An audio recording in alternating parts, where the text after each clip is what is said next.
ඔයාලා හැමදෙනාම උණුකෑම් YouTube channel එකට සාදරයෙන් පිළිගන්නවා. කවුරුත් බලාපොරොත්තුෙන් හිටපු ඒ වගේම මුළු ලෝකයේම අවධානය දිනාගත්ත 2026 වසරේ දැවැන්ත සිනමා නිර්මාණයක් තමයි මයිකල් කියන්නේ.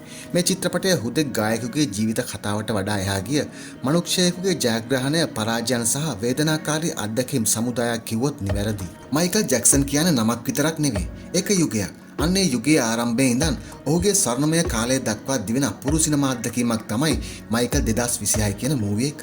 ලෝක ප්‍රකට අධ්‍යක්ෂක ඇන්ටෝයින් ෆුකුවාගේ අධ්‍යක්ෂණයෙන් හැඩවුණු මේ නිර්මාණය මයිකල්ගේ ජීවිතය අප දැකපු දීප්තිමත් පැත්ත වගේම ඒ පිටුපස සැඟවුණු අඳුරු කතාවත් බොහොම සංවේදී විදිහට අපට පෙන්වනවා. චිත්‍රපටය පටන් ගන්නේ ගැරි ඉන්දියානාවල තියෙන පුංචි ගෙදරකින්. මයිකල්ගේ ළමා කාලය, ඒ කියන්නේ ජැක්සන් පහ කණ්ඩායමේ මුල්ම කාලය ගැන අපිට මුලින්ම දැක ගන්න ලැබෙනවා. හැබැයි අපි හිතන තරම් ඒ ළමා කාලය සුන්දර නැහැ. ඔහුගේ පියාවන ජෝසප් ජැක්සන්ගේ දැඩි පාලනය සහ දඬුවම් මැද මයිකල් කොහොමද තමන්ගේ දක්ෂතාවය උපමට්ටම් කරගන්නේ කියන එක චිත්‍රපටය පුරාවටම අපිට දැනෙන ලියලා තියෙනවා. ඊට පස්සේ අපට දැක ගන්න ලැබෙන්නේ මයිකල්ගේ තනි ගමන. Off the Wall, Thriller සහ Bad වැනි ලෝකයක් උඩයටිකරු කරපු ඇල්බම් බිහුණ හැටි, Moonwalk එකෙන් මුළු ලෝකෙම පිස්සුවටපු හැටි සහ ඔහුගේ සංගීත වීඩියෝ කලාවේ විප්ලවීය චිත්‍රපටය තුල අතිශයම තාත්වික ප්‍රතිනිර්මාණයක් කළා තියෙනවා.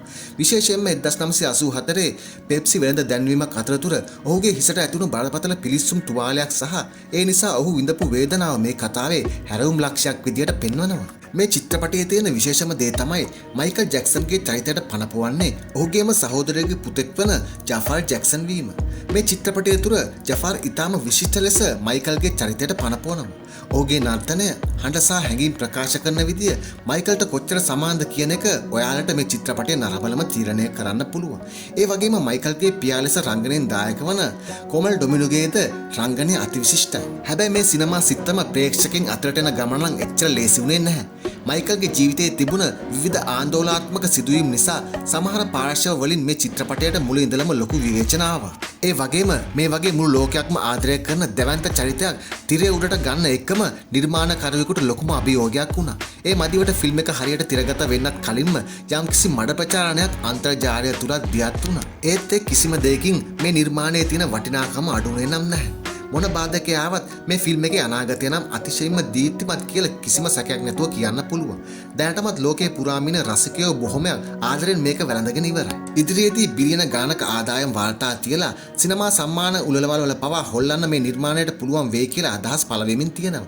මේ චිත්‍රපටය හරහා වර්තමාන තරුණ පරම්පරාවටත් මයිකල් ජැක්සන් කියන ඒ අසහාය කලාකරුවගේ ජීවිතයේ තිබුණ කැපවීම ගැන ලොකු ආදර්ශයක් ගන්නත් පුළුවන්. මේ චිත්‍රපටය අවසානයේ ඔහුගේ කතාව ඉදිරියටත් පවතී විදියට සටහනක් එකතු කරලා තියෙනවා. සමහර විට මයිකල් ජැක්සන්ගේ ජීවිත කතාවේ ඉතුරු කොටසකුත් සිනමාවට නැගෙන්න පුළුවන් කියලා දීපු ඉඟියක් කියලා මට හිතෙනවා. මේ මයිකල් 2026 කියන මූවි එක ඔයාලට දැන් බලන්න ඕන නම් බලන්න වෙන්නේ ඔන්ලයින් හරහා කැමරා කොපියක් ඩවුන්ලෝඩ් කරලා තමයි. ඉතින් මම නම් කියන්නේ මේකේ ඔරිජිනල් කොපියක් එනකන් ඉඳලා අනිවාර්යයෙන්ම ඔයාලා ඒක බලන්න. මේ වගේ මූවි එකක් මිස් කරගන්න ඔයාලා හිතන්නවත් එපා. මම මේකේ ඔරිජිනල් කොපි එක ආපු ගමන්ම ඔයාලා දැනුවත් කරලා කමෙන්ට් එකක් දාන්න බලාපොරොත්තු වෙනවා. ඒක නිසා උණුකෑම් YouTube channel එක subscribe කරලා ඔයාලා මේකට කැමති නම් කමෙන්ට් එකක් දාලා තියාගන්න. ඊට පස්සේ මම කමෙන්ට් එකක් දාපු ගමන්ම ඔරිජිනල් කොපිය ආපු ගමන්ම ඔයාලට ඒක බලන්නත් පුළුවන් වෙනවා. ඉතින් යාළුවනේ මේ වගේ එන සුපිරිම අලුත් movies, TV series ගැන මුලින්ම ඔයාලට දැනගන්න ඕන නම් උණුකෑම් YouTube channel එක subscribe කරලා bell icon එකත් click කරලා තියාගන්න. ඒ වගේම මේ ෆිල්ම් එක හොඳයි කියලා හිතනවා නම් අනිවාර්යයෙන්ම like එකකුත් දාන්න අමතක කරන්න එපා. එහෙනම් අයිත් ඉක්මනටම ඔයාලව හමු වෙන්නම්. ඔයාලට සුබ දවසක්.